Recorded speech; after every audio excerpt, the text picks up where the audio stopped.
Hello students and welcome back to our channel excellent learning point.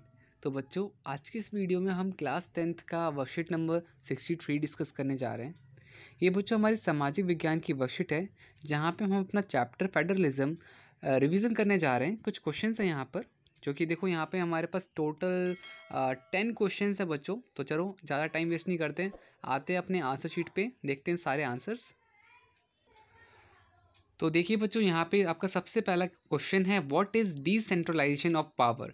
तो देखो यहाँ पे हमने ये चैप्टर ऑलरेडी डिस्कस कर रखा था, ये पढ़ रखा है हमने पिछली वर्कशीट्स में। यहाँ पे हम अब रिवीजन कर रहे हैं अपना। तो देखो यहाँ पर क्या है, सबसे पहला question, what is decentralisation of power. तो यहाँ पे इसका आंसर होगा बच्चों, decentralisation is the process by which the activities of an organisation, particularly those regarding planning and decision making, are distributed और delegated away from a central authority, ठीक है, authoritative location और ग्रुप्स। तो ये बच्चों हमारा फर्स्ट का आंसर होगा। हमें यहाँ पे डिसेंट्रलाइजेशन ऑफ पावर बताना था, तो इसकी डेफिनेशन मैंने आपको बता दी।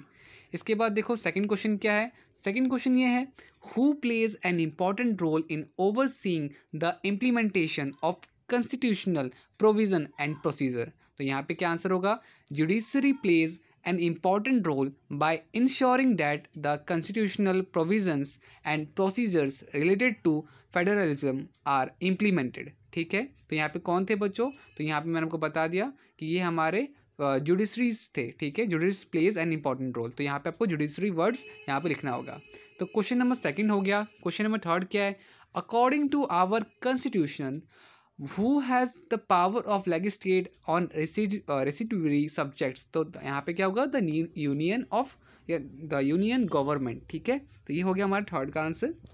इसके बाद क्वेश्चन नंबर हमारा क्या कहते हैं, फोर्थ है, name the institutions of local government work in urban areas. तो बच्चों यहाँ पर दो जो इंस्टीट्यूशंस हैं, कौन से हैं, तो सबसे पहला, तो पहले आपको लिखना है किस तरह से, two institution of the local government in urban area. सबसे पहला municipal corporation and second one is are town area committees. ठीक है, बच्चों हमारा नेक्स्ट क्वेश्चन है, why do we need local government. अब यहाँ पे इसका आंसर क्या होगा, local government serves a twofold purpose. The सबसे पहला, the first purpose is administrative purpose of supplying goods and service. ठीक है, तो मेन क्या है, goods supplying goods and service. And second क्या होगा बच्चों, तो सेकंड आपका होगा, the other purpose is to represent and involve citizen in determining specific local public needs and how these local needs can be meet। ठीक है बच्चों, meet होगा, मीट। ठीक है, तो ये इस तरह से हमारा क्वेश्चन नंबर फिफ्थ भी हो जाता है। इसके बाद क्वेश्चन नंबर सिक्स क्या है, क्वेश्चन नंबर सिक्स है हमारे पास लिखा हुआ है, who can make laws relating to the subject mention in concurrent list. तो बच्चों यहाँ पर क्या होगा, notwithstanding anything in clause parliament and subject to clause the legislature. बच्चों ये पूरा वर्ड है LEGISLATURE। ठीक है, वो यहाँ पे जगह नहीं बच रही थी। तो यहाँ पे legislatures of any state also shall have power to make laws with respect to any of the matter enumerated in list. यहाँ पे जो 3.3 है यहाँ पे, ठीक है, 111 इन द 7th शेड्यूल, मतलब सेक्शन को कहते हैं जो सेक्शन 3 कहेंगे इसको, schedule in this constitution referred to as a को काउंसिल को करंट लिस्ट। ठीक है, तो ये हो गया हमारा सिक्स का आंसर।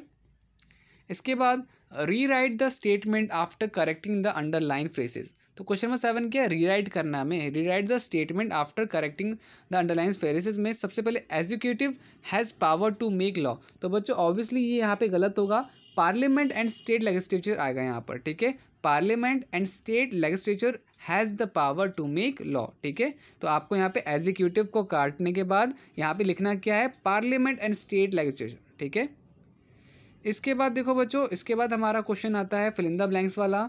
वो क्या है, fill in the blanks, beside Hindi there are 21 other language recognise as scheduled language by the constitution. तो बच्चों यहाँ पे फिल इन द ब्लैंक्स था, तो कितने होंगे, 21। अच्छा, क्वेश्चन नंबर 8 के बाद क्वेश्चन नंबर 9 हमारे पास क्या है? क्वेश्चन नंबर 9 है which among the following is not example of coming together federation. तो यहाँ पे बच्चों कौन सा होगा? तो अगर आपने बच्चों चैप्टर पढ़ा होगा तो ना ही यूएसए होगा, ना ही स्विट्जरलैंड और ना ही ऑस्ट्रेलिया। आंसर क्या होगा? स्पेन। ठीक है। अच्छा, इसके बाद क्वेश्चन नंबर 10 क्या है हमारा? तो देखो यहाँ पर आपको एसरटेन दे रखा है, रीजन दे रखा है।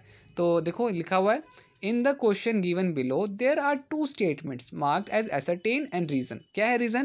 पहले एसरटेन पढ़ते हैं। The distrust between Sinhala and Tamils turn into widespread conflict. जो बच्चों यहाँ पे डिस्ट्रस्ट हुआ सिन्हेला और तमिल्स में, किस वजह से? तो वहाँ पे बच्चों जो सिन्हेला क्या कहते हैं लैंग्वेज, उनको ऑफिशियल लैंग्वेज मान दिया गया था। तो जिस वजह से यहाँ पर हुआ। और रीज़न क्या है? A new constitution stipulated that state shall protect and posted Buddhism in Sri Lanka. तो ये बच्चों कुछ यहाँ पर रीज़न थे। तो आपके पास बोला जा रहा है कौन सा सही होगा?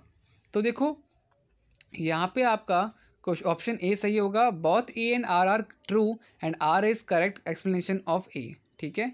तो ये इस तरह से बच्चों हमारा पूरा का पूरा वर्कशीट खत्म हो जाता है। उम्मीद करता हूँ सारी चीज़ें आपको मतलब समझ में आई होंगी और क्वेश्चन आंसर्स आपको अच्छे से समझ में आएंगे। जितना इजी लैंग्वेज हो सकता था यहाँ पे लिखा हुआ है। तो बच्चों आज की वीडियो में इतना ही। मिलते हैं नेक्स्ट वीडियो में। तब तक के लिए bye bye and take care.